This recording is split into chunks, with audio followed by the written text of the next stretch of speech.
2024-жылдын 6-сентябрында Кыргыз Республикасынын куралдуу күчтөрүнүн генералдык штабынын башчысы генерал-майор Мукамбетов жана Жамааттык коопсуздук кызматташтык уюмунун бириккен штабынын башчысы генерал-полковник Сердиков Эделбес полигонунда ЖККУнун өзара аракеттенүү 2024, издөө 2024 жана эшелон 2024 биргелешкен командалык штабтык МАШЫГУУСУНун даярдыктарынын абалы менен таанышышты.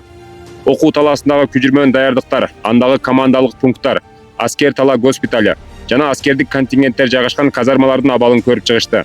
Эскерте кетсек, аталган МАШЫГУУнун расмий ачылышы эртең 7-сентябрда өткөрүлөт.